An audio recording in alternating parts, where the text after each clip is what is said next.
Alors.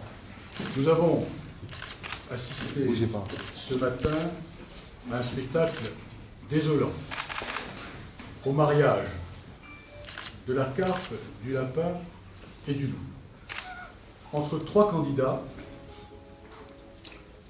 qui ne partagent ni valeurs ni projets, que tout oppose et qui ne se rassemblent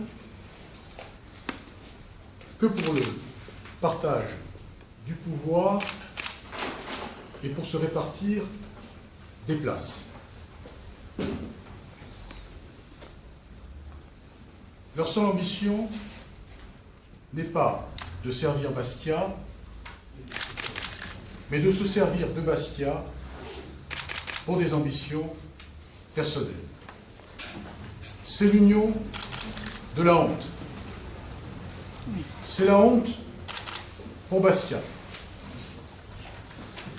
Et c'est l'expression d'un profond mépris à l'égard des électeurs qui leur ont apporté leur suffrage au premier tour.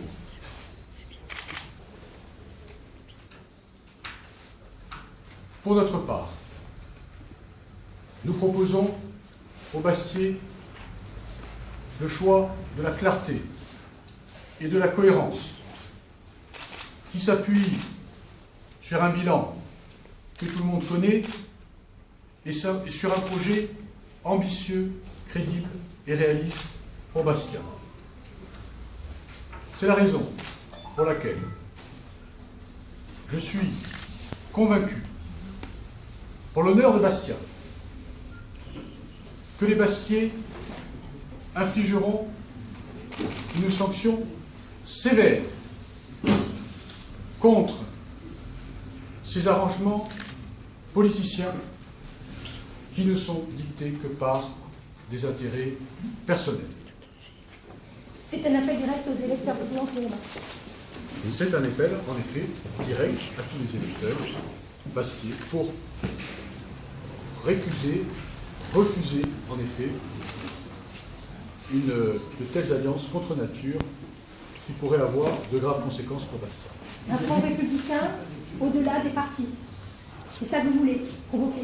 C'est d'abord une réaction que nous sentons monter depuis ce matin très fortement. L'avez-vous entendu? L'avez-vous ressenti dans la ville depuis ce matin d'un profond rejet de telles pratiques? Ceux-là même qui s'érigent en permanence en censeurs d'un prétendu système, prétendu rénovateur de la vie politique, eh bien, se livrent aux pratiques les plus condamnables de l'éthique et de la morale politique. Voilà pourquoi nous sommes confiants dans la sagesse des Bastiais qui, en effet, sanctionneront cette attitude et feront le choix de l'avenir, du progrès, dans la clarté et la cohérence pour Bastia. Aujourd'hui, vous êtes dans une situation délicate. Merci. Merci. Stop.